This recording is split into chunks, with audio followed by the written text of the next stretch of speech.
지금 제 컨디션은 뭐 상태는 날마다 더 좋아지는 것 같고 계속 잘해지고 있는 것 같고요. 지금도 뭐 누구 만나도 진다는 생각은 없고 팀은 이제 잘 팀원들이 다 좋아서 제가 적응 잘 한 편인 것 같아요. Hearing from him there about his confidence, and so he should. Welcome back to the LPL playoffs. It starts with a JDG win, and my name's Jayce, Derek Sozipenka, joined by Mr. Clement Chu. And the cleanliness of that game, one Clement from JDG, I thought I was in a shower. That was super surprising. Actually, looking at that, JD Gaming in Game 1, they had the more comfortable draft. They stood true to their own style, drafting lots of initiation, drafting lots of bruiser type of champions to get them into team fights, and their coordination throughout the fights have just been absolutely immaculate. I think WE need to learn from that and go back to something that they're super comfortable as well. They played for the tempo style, 3 winning lanes, potentially, but none of that really came to fruition. None of those won, essentially, as well by the end of that game. So you go from minute 1 to, minute number 30, I believe it was. Every single play clean. The engage from LvMao, who's our MVP for game number 1. This guy, underrated in our league, and his 100% kill participation in game number 1 will show you exactly that. Rakan was a must-ban throughout the majority of Season 8, and this is the reason why. If he starts leaving his lane, there's nothing you can do. He has one of the best roaming instincts, and a lot of the times when JD Game was able to take games off EDG, off RNG, it was because LvMao found the backline, and he's doing it once more here. He got first blood, he set his team up, he actually got the first 2 kills on that note as well, but it was this pickup from beishang that was crucial for that momentum to keep going. And what's so interesting is that you actually see xiye arriving on the scene first, but that doesn't matter. So WE know who's coming in, but they forget about LvMao and how fast he can actually enter this fight. The battle dances take him instantly toward the front line. 1 grand entrance and ignite, and he gets his 2nd kill of the game once more. Yep. That's what you have to contend with. People often forget about JD Gaming even having a bottom lane because their support doesn't stay there. They don't really rely on the bottom lane to carry the majority of their damage. Their majority of damage actually comes from Yagao, and even Zoom does more damage than Imp. But when it comes to situations, you give them a winning lane and they're ahead early, they can definitely transfer those. And it comes back to that style that we talked about before, that how Zoom and Yagao would be very crucial towards either a 1-3-1 or the 1-4 that we highlighted over Zoom. But that game, no need. We got the full 5-on-5, and those fights, like I said, were pristine. So Zoom on the cannon comes through the Jayce lane absolutely fine. Great. Let's fight. Zoom wins. He loses 2 turret platings, but it doesn't really matter in the grand scheme of things. He's able to find someone like Lissandra, and his flash-in was so good. I think that was a key fight that really started the end of the game. Once W was locked out of their own red side, they had no Baron hopes to go for whatsoever. And just looking at the potential of the cannon to potentially flash over into the inhibitor wall, you could see W were slowly giving up ground themselves. They couldn't really stand up to it. So I love what JD Gaming are drafting for themselves. It's team fight focus, it's initiation focus, and that's their style. They're staying true to it, and they're rewarded. Sets up well with Flawless if we talk about how the mosh pit, as it were, for the team fights for JDG. And I mean, this was one of them. The dive from Flawless was so pristine towards that execution. Yeah, again. they played it so well. The initial heal was taken away by LvMao, and then let's watch them in the team fight. It's basically the same combination. Double globals going in at the same time, and Paranoia and Hero's entrance, and you can see Rakan just stunning everyone up for the punishment to be fully dealt out.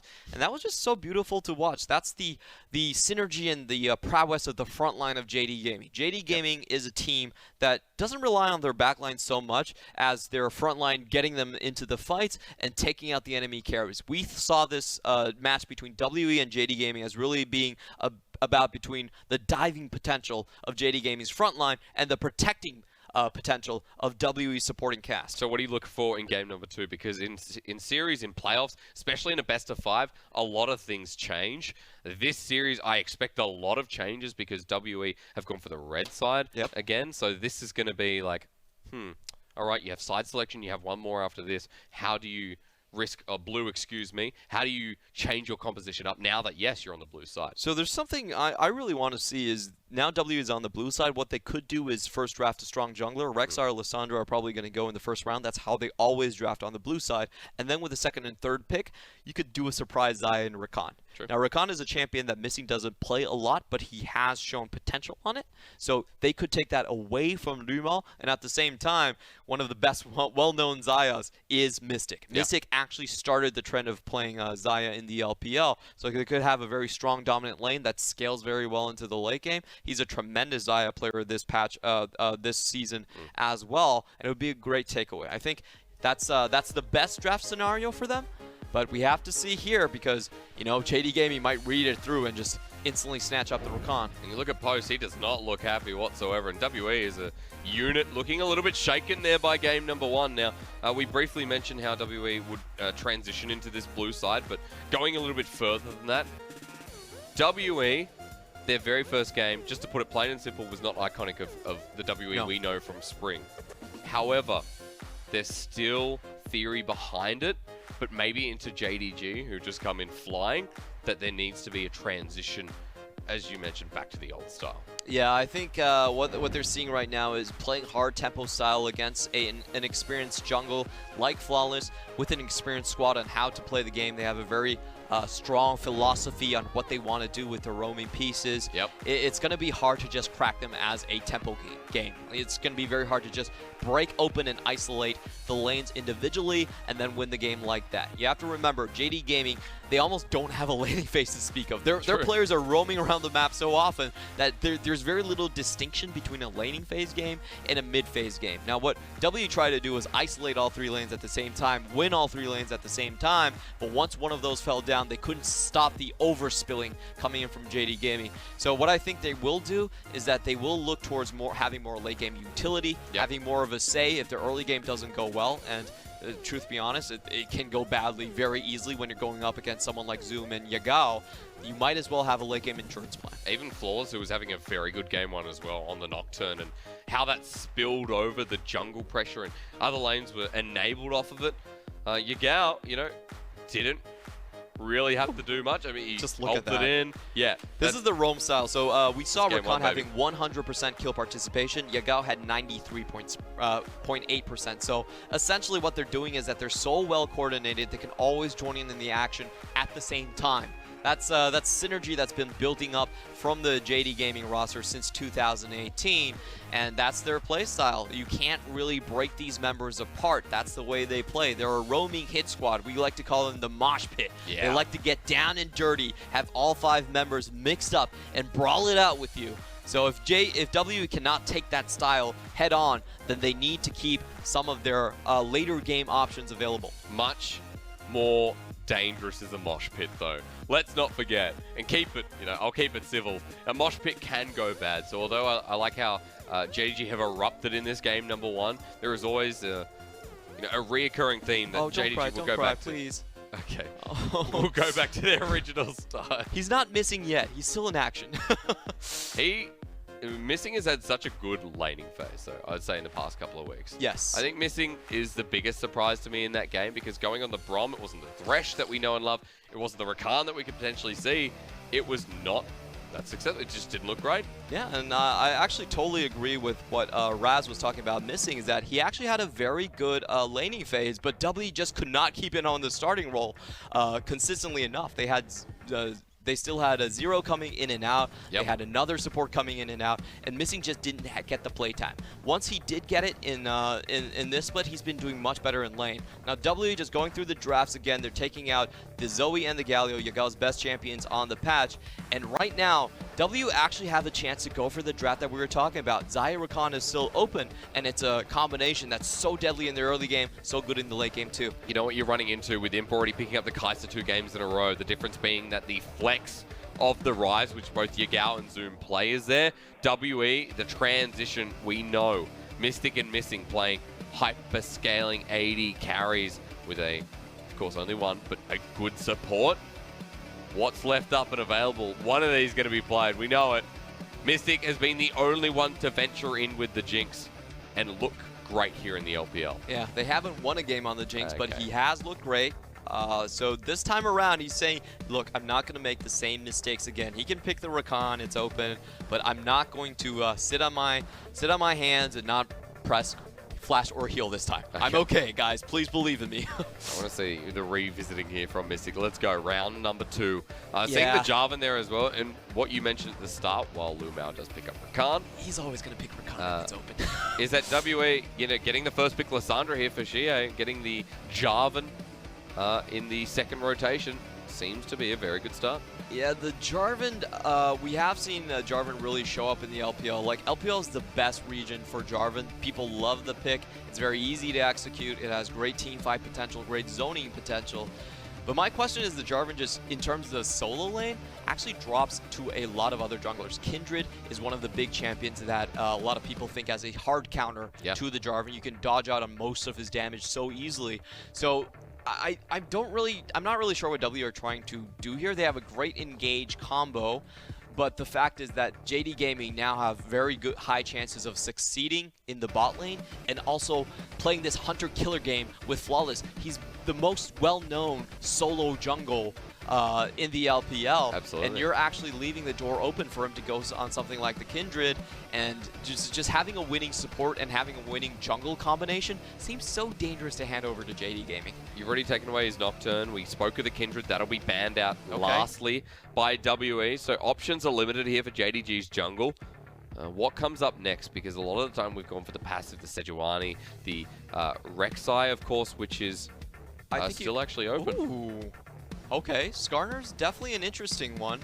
They do have the Realm Warp, so we've actually seen this being done by RNG. They will Realm Warp a Skarner into your backline. Oh, yeah. Which is so annoying to deal with. And the Rakan comes in from the front, or it could go either ways. So strong engage options once more. Flawless, they're not actually trying to push his early game advantages. Instead, they're going to rely on the Skarner. And Skarner, with his recent buffs, I've seen a cropping up of full AD Skarners back in the meta. Yeah, we really have.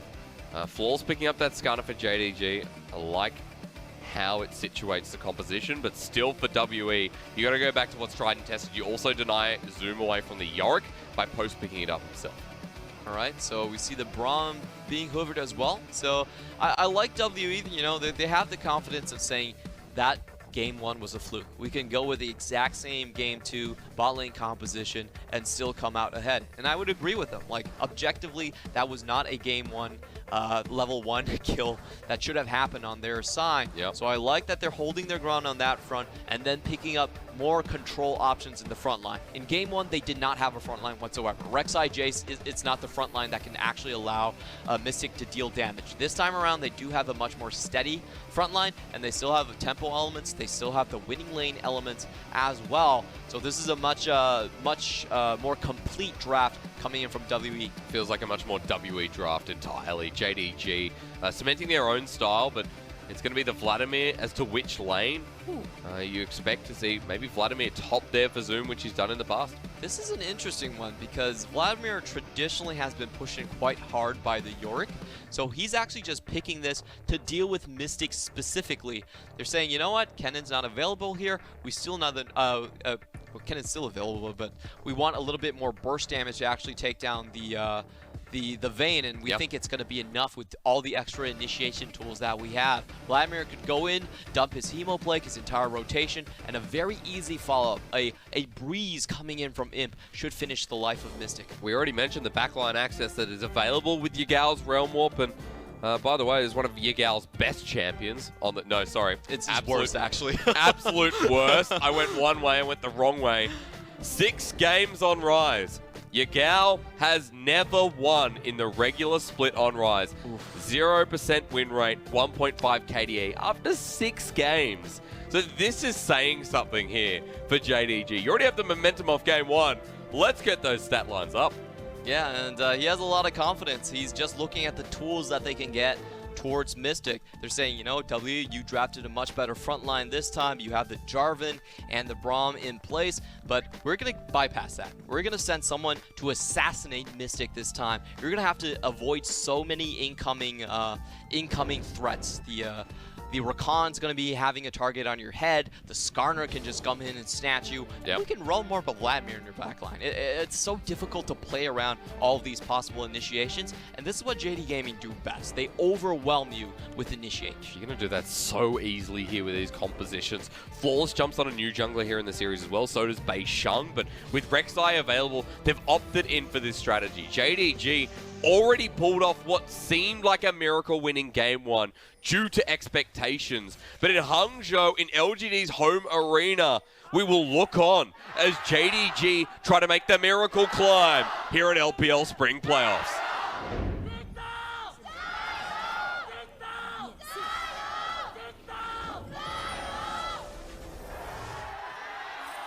Did we return the old manager? Because that is loud.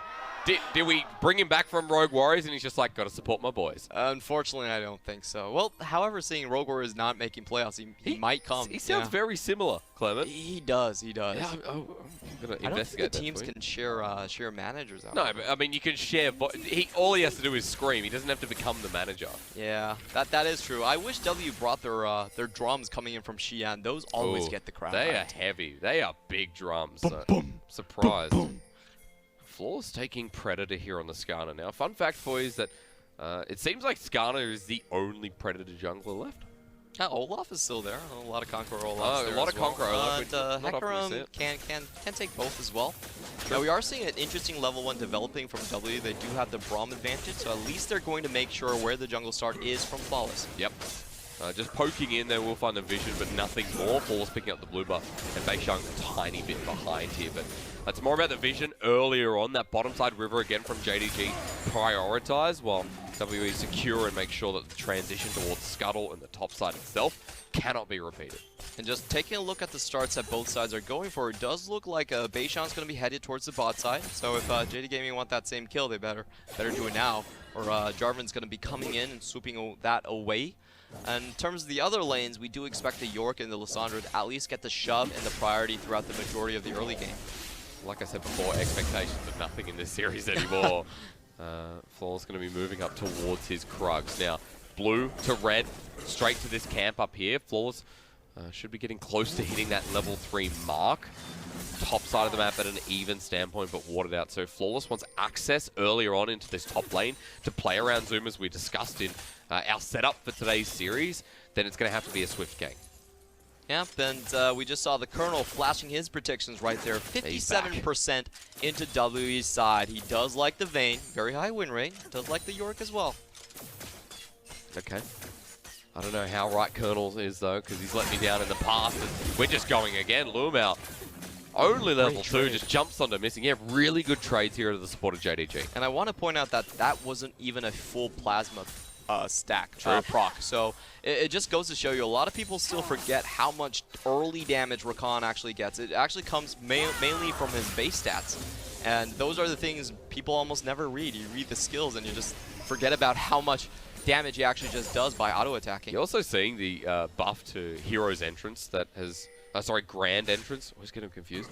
That Rakan just has so much more damage. I'm curious to see if we go for the W max as we're back to that, it seems like, or maybe the Gleaming Quill to get more sustain in this lane.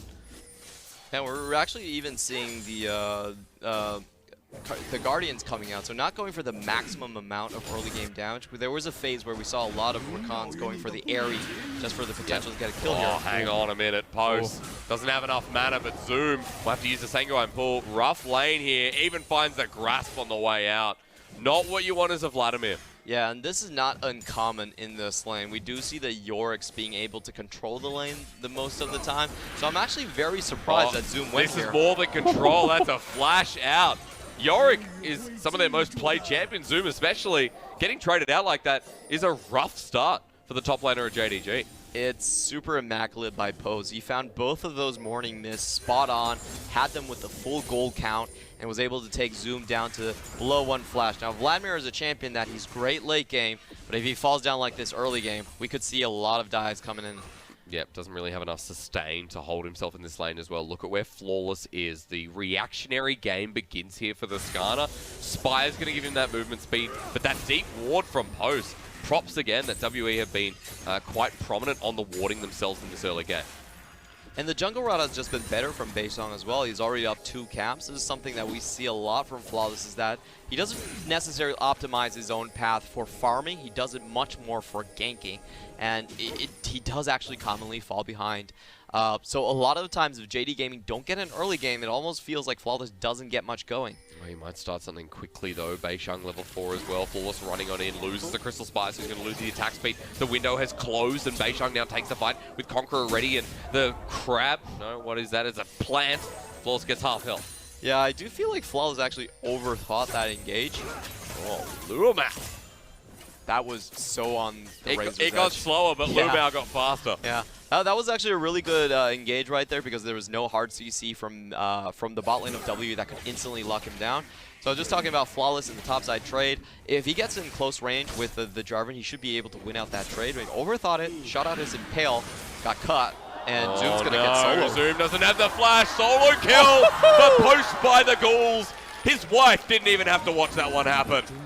Damn, goodbye, Zoom. That's the best top laner selected in 2018 by the players and coaches and the media, but Yep. watch out, Rookie Poe's actually taking over that spot, just handling him, manhandling him easily in lane. JDG getting forced out in multiple lanes. The top lane now a big issue with a 20 CS advantage. Mid lane starting getting pushed there from xiye. And beishang says, hey, we got one lane that is not finding the same response, and it's a bot side where he's heading now. You have to remember that Zoom selected this matchup for himself to go into. This Yeah. was the last pick Vladimir, and he was like, you know what? I'm going to walk into this matchup. After game 1, you'd be so confident taking this matchup. You'd say, well, post wasn't really a factor, but this game he definitely is. And Yagao about to find out about it. There's a flash from xiye. Glacier Path in as well. 3 members stacked on in. Maiden joins in, and Yagao gives it over to beishang. Maiden leaves the turret. It's over. WE have made sure so. And who really expects the Yorick roam? Like, I don't think Yagao was thinking about that as well. Great coordination between the team members. You could see the lane was pushing towards WE's side. And that CC chain lined up perfectly. They got the EQ combo still down. And Pose got his Morning Mist and all the goals damage as well. Some really clean early games is what I'm seeing here from both JDG and WE. Game 2 now, WE's turn to shine, it seems like. Leads everywhere across the map, apart from this bottom lane where Imp is once again in a good position. But this time, Mystic not giving over early resources, not opening up a lane for JDG to snowball through, has given WE more power towards the style that we talked about. Yeah, and maybe I was wrong. WE feel like they can handle the Temple game quite well. Like, their solo laners are really, really strong at this point, and the bot lane is still doing fine. I feel like LvMao has been out-trading in a lot of these fights. Yep. That's why we see a small CS lead coming in favor for Imp. But otherwise, there's just nothing going for JD Gaming. They do have the Skarner, almost about to hit 6, but he's been playing in full vision of WE. So for someone like Flawless, it feels like the Skarner, now level 6, or almost level 6 rather, is getting denied away. Post is 2 levels higher than him. The red buff going to be contested, and Flawless cannot manage to do this. Looking for a steal, but Post isn't even hitting it. He's going for Flawless. Flawless does have Smite here, so if he's willing to step up, he should still be able to secure it. But look at where she is hiding on the map right now. She is already at the Raptors ramp, so he's going to be able to come into the fight before Yagao can actually do anything. And I think this is a big reason why JD Gaming have such a bad record on Rise. Very true. It's a champion that does need to stack up your tier early, and JD Gaming rely on early roaming so much from their mid lane. They do great on champions like the Galio, but when you put something like the Rise that needs to wait its turn, they just don't have the same momentum early game. Yagao's Corki, Yagao's LeBlanc, all capable of that factor, but when you think about the Rise, you think roaming. Just not the case here, as beishang just uses peer pressure to tell Flawless to get. And Flawless has to scurry back. He left his red buff, fearing Post coming down. He has no topside pressure. The bottom side as well is starting to push in. Flawless has little to nowhere to go. He's already falling behind in CS, but most of all, JDG are behind 2,000 gold by this stellar early game of WE. It's all just been the turret plating and the laning CS. Now, I think the Skarner should still be looking for something bot lane. Now, beishang's doing a very good job in trying to keep the Skarner out of this side of the map. He's deciding to fully focus on the bot lane rather than trading sides as he did in Game 1. I think that's the correct move right here. As long as beishang makes sure that LvMao and Skarner can't find a fight, they should be fine. Can you start it out now? Because LvMao and Imp already disengaged engagement. The Glacier Pusher comes down, they lock on down him, he can't move. They pull out the quickness, but LvMao has done enough for timing's sake. Flawless comes back in, Cataclysm down. Yagao's in the middle of it though, locked down with no mana, nowhere to go, and no hope as WE are reversing what JDG did to them in game 1. 5-0, clean from World Elite. And that was such a good Cataclysm. Great call by beishang right there. He puts it down and then he stops Flawless from actually getting the engage. So you saw the Skarn, he was turning his head, just shaking his head right there, not being able to get out on any of the carries and drag them back into the tower range. And also a great start from missing right there. Does get the initial knockup, so that's a very long knockup. LvMao tries to come in with the flash to equalize things, keep people under tower. Yagao comes in, but he's just a perfect Cataclysm target at that point. Even stops Flawless from helping, and it goes all the way for WE. Flawless look like a helpless puppy there, right behind the fight. This Skarner, you see the implication that's happened, that WE have pulled themselves, well, they pulled themselves something. Post is just walking into it. 3 levels of difference, by the way. Post has already been stomping this lane, 10 CS ahead. The jungle continues. Mid is 25 CS up. Mystic is now in a good place as well with 2 kills. You fail to see, much like game 1, where JDG can find entrance again. I didn't think that JDG versus WE would be about the early games when we have 2 late game can be scrappy team fighting teams. Yeah, and I didn't think JD Gaming would put themselves in a position saying, you know what, laning phase doesn't matter. We have the late game, boys. Like, I think this is such a weird read on their own strengths, because JD Gaming is, if you're talking about late game team fights, I don't think anyone would vote JD Gaming over WE. No, definitely not. You would say, though, if it's a cluster, that JDG would still have some kind of priority in the mid to late game team fight. But you're right, for JDG, you know, the early game can be quite oppressive to a degree. Flawless walk away. The crowd's not happy about that one. This was spotted out for sure. You can see all the pings going down. Very good deep vision here from WE. Flawless has no answer. beishang going to get a free Rift Gel. Yep, beishang finally having a great read this game. You can see the question mark pings going down and how far W are actually backing off. Now, W has actually been known to flash the emotes when they know the enemy jungler is there, so I want to see if they do it this time. Not this time. Here comes Predator, though. Had they disrespected long enough, Glacier Pusher comes down. Hang on. The turnaround Mystic is into the final hour. The Vayne hitting again hard like a truck into the fray. Missing headbutts it for the last one as the Winter's Bite has sucked up the concussive blows. Mystic and missing. 2v3 me. The Scorpion doesn't have the Spire, doesn't have the movement speed, and doesn't have the hope here in game 2. Oh my god, that was such a monstrous play coming we just continue again with the Cataclysm down onto Yagao. Xiye ults himself, the Frozen Tomb, locks on down, leaves the key. Yagao has no escape, and WE 9-0 in game 2. They get a turret, they get more gold, and they get the respect back in this series. I think the losing team might not even find a kill in the first 2 games. It was 16-0 in game 1, and now look at the score line. 9-0 in WE's favor. Such a great play. Flawless wasted so much time in that back line, and you know they were well prepared. Great use of missing, just catching 2 people right there, putting on the concussive blow stacks, and great finish from Mystic. Like, the Killer Instinct was already used from Imp. They're able to chase him down through a minion wave, and with so many abilities burned but nothing actually secured, they're able to pick up the triple. You can see the Impale was saved just to save Imp's life, but it was not the case in the end. You have a 4-0-2 Vayne now walking around. A 2v3 stylistically going over to WE. And this is the Mystic and Missing that we were waiting for in playoffs, that WE were going to rely on. Although this game, it's not really the case. They're just adding fuel to the fire. 8,000 gold advantage before the 15-minute mark. Wow, this has been a really fast series. This is a blazing fast series. I guess that was the reason they weren't waving their emotes back then. They didn't want to give it away how powerful they actually were. Yep. You have yourself a 2v3. You can now push up in this wave. You know that the whole of JDG are probably going to respond here, but what do they give up in other lanes? Xiye is coming down. Yagao level 9. And this is a fight where JD Gaming are trying to hedge their bets. They're 0-6 on the Rise, but they are 8-1 on the Kai'Sa. So they do have experience of putting themselves behind. Oh, that's a Realm Warp. Hang on, Missing is not near Mystic. The ult comes out again, slows down the Rise. Rakan can't find his sweet spot. Missing just jumps back. There's so much used Zoom teleports down as well. They need this turret. They need to find something because the Maiden of the Mist is knocking up the top side. And that does feel like a mistake for Flawless to not actually drag Missing back. He didn't have a flash back then, but they were a little bit scared that the rest of the map would collapse on their position. Oh, the flash is gone. Here comes the Hemat's Flake finally. A play as a killer instinct in from him. The Hemat's Flake going to drop down. Mystic is getting burnt down. First kill goes over. There's a big shutdown for xiye coming in. Cataclysm next to the turret as well. Mystic finds his death wish.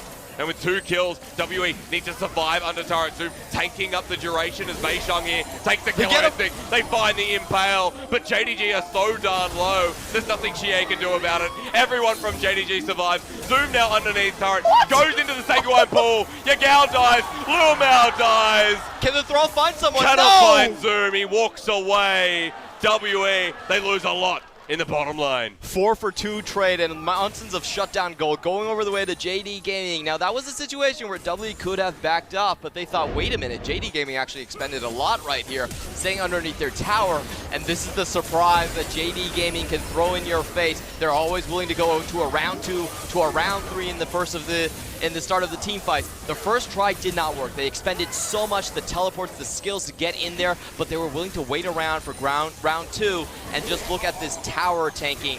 A lot of low blinking health bars, but they're able to clean up on the entire roster of WE. Juggling of aggro from JDG was the best part about that fight. So many more should have died. And the fact that it was only 2 in the end for JDG when they're this far behind, yeah, I feel it, I get you. JDG was so far behind, why wouldn't you be cheering? 8k gold lead still for WE, and they're still getting turrets, don't get me wrong. It's a WE favored game, but JDG, they make the move that we were expecting to see 5 minutes ago. Nobody forces things like JD Gaming forces things. They go in so hard, but I have to point out that after that play, the gold advantage still went over to WE. That's true. Now, Pose actually found a lot of turret gold on the top side, and he's been rolling in dough at this point. 40 CS up across Zoom. So, you know, we might have a couple of JDG fans in the stadium cheering and celebrating what looked like a successful play, but just look at that top lane gold difference. It has been equalized quite well during that stretch. Never thought I'd be talking about Zoom losing in his solo lane against someone like Post. Rookie versus successful veteran, we'll say here domestically, although there hasn't been the title we could have seen there from last year from JDG. For someone like Post, we knew the Yorick was going to be a contested pick here in this series.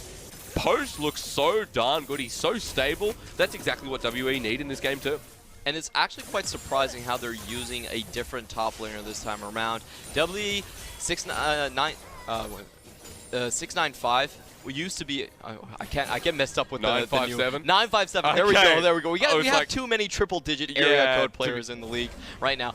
957 used to be their captain, and he played a much more like a frontline style. And with Pose, we've actually seen a lot more of these split push type of elements come in. He's really good on the Jayce, on the gangplank, and he's been able to find a footing and win his lanes quite frequently, even when he's being counterpicked, even when he has to show his hand on the blue side first. When he picks these very late game scaling split pushes or team fighters, you know that WE are moving back towards their old element. And what happened with 957 is you knew him for the Kled, but the more we watch Post, the more we're knowing him for this Yorick, which is a menace in the side lane.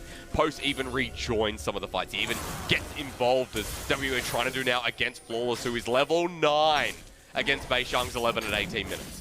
Yeah, and this is a game where Flawless is basically useless throughout the rest of the fight. He's is. not tanky enough to walk up.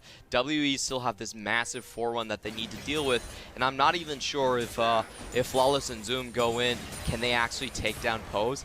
That's a question that I don't think they have an answer for. This Yorick is unstoppable. 30 CS in the top lane. I mentioned before how underleveled the Skarner was, but look at the CS difference in jungle. That should never happen. Oof. And Post is stealing away blue buffs. The mid lane's down 60 CS. The bottom lane is the only one that's even, but Mystic has the kill advantage and the item advantage at the moment. So many good news stories here for WE, the WE that we were expecting to see coming into this series. They have options available for them as well at 19 minutes because Baron's spawning with Post in the side lane. The threatening 1-4 that is now going to turn into a 2-3 is going to start really pacing up. Yeah, both of these teams have been so good at snowballing one lanes. This time around, W got the top lane rolling from Pose his heroics getting that solo kill on Zoom. Yeah. They took over the entire top side. They then went toward the bottom side when the Jarvan already had a CS and experience lead. And I just felt like JD Gaming gave up way too much priority in the draft to go for something that could shut down Mystic. The truth is that if you go for this much late game scaling, your early game's not going to look too good, and it doesn't really matter how far ahead, like how much burst damage you can throw at him when Mystic has been untouched throughout most of this. It's the development of the mini-meta so far in the sense that JDG are relying on that same Game 1 instinct that we can draft a composition that'll fight these late game fights and that'll play towards our style so far in this series, and just underestimating WE, and their draft is just so simple. It's so easy to execute here, and Post is just showing you why. I think the main thing we have to take away with is either teams have the laners and the junglers to play through a very strong lane. If one lane has a definitive edge, you expect that lane to completely snowball, and either side can really do that. So I feel like the drafts are going to be more focused onto lane priority and onto those counter picks from the red side. I feel like JD Gaming had a wrong read on where they wanted to be in terms of the matchup. They chose for late game scaling, late game burst potential onto Mystic, but early game priority is still where they're favored. Wasn't as much favoritism shown towards that top lane of Zoom, and Floor's now paying for it. He's being caught out again. Has to flash defensively once more. They're in a choke zone for WE. They find themselves knocked up. Here comes Zoom into the middle of the frame, finds self the Cataclysm in the back line as well. WE escaping here, but look at Mystic. He just front lines into Zoom. The flash is there from Post. Hammers down. WE clean up again. JDG might find one more response onto missing, but it is not enough. This is the front line that W were looking for in Game 1. It took so much to actually even dead pose. He was standing there. There was a triple man knockup coming in from LvMao. Imp was free firing, but the front line still held for WE. Mystic was able to come in and just clean away the stragglers from JD Gaming. And now he's got no jungler there from Flawless as he respawns at his very low level. He's 3 behind. LvMao himself is not in a good position. They sit in front of Baron, but this is going to be a crucial mistake. JDG bitten off way too much. 5 versus 3. I don't think so, LvMao. Mystic's coming for you. Even Yagao knows that he's in a wrong position. Crit to death.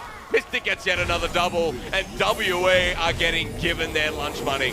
14,000 gold now is the lead for WE. They've been crushing all of these team fights. I actually thought that JD Gaming had a chance at the start of the fight. Look at that triple man knockup from LvMao. Also with the Hemo Plague layered on top. But the unbreakable, the stand behind me was so good right there, taking away all that projectile damage from the team, and their front line was able to hold. Mystic just came in on time, and the gold advantage just shut down JD Gaming so hard. Too much for them to deal with, isn't it? There's almost 3 items on each and every carry, but you give Mystic, he's already got his third, he's got the Mercurial Scimitar, so Flawless cannot get through this annoying Vayne. No, not at all. So that was a question I was thinking about when they selected the starter. I felt like they should have tried and picked something that could deal with beishang a little bit better. We know that the Rek'Sai was still open again if Flawless wanted to transition on it. He got taken away from his Nocturne, which is his speciality, but as you're mentioning, as xiye,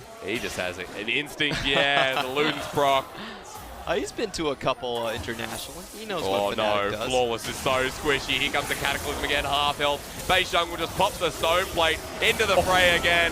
They lock down each and every member who comes their way. Give another double, this time to the jungler. That was picture perfect from xiye. He gets the Ring of Frost on Imp as well. Instantly Can they kill takes him down. Post? They'll find the knock-up. Sterix Gage is here, Post at half health, so he will eventually die.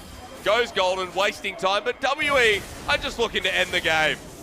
Yeah, they're definitely going to take at least a triple inhibitor from this. There's nothing that JD Gaming can do, and it's a question if they can even get back into their base and defend. They're just hunting for kills at this point, and as you would, demoralize JDG. Yagao can't stand up to Mystic, who has been on a tear in game number 2. beishang walks up to the Nexus turret. No fear, no worries. And no Cataclysm apparently as well. And this looks to be a quiet end to what it was a surprising Game 1. WE now sitting on almost a 20,000 gold lead. Definitely a noisy start to game number 2 for WE. Bringing it back in the series as they start clawing at him. He'll get taken down quickly. Mystic even finds another. That's like his 4th double here in game number 2. And while they keep Zoom busy, WE fight back, equalizing in the series. the hunter becomes the hunted in game 2. Flawless was tracked throughout that game. He could not find a single successful gank. And then beishang was sitting on such a massive advantage. His top lane pose was rolling as well. Yep. And WE winning across the board just steamrolls JD Gaming. Now I have to say, this is what we expected out of this series. Of course. WE were looking so sharp down the stretch, and this is how I think they're going to continue to play throughout games 3 to 5. They had side selection for game 1 and game 2. Remember, they still have one more, and we talked about how they're going to use it. I know that's going to be an ongoing discussion, but in this game number 2, their blue side was to be feared, especially that draft. And the way JDG gave over so many dominant picks.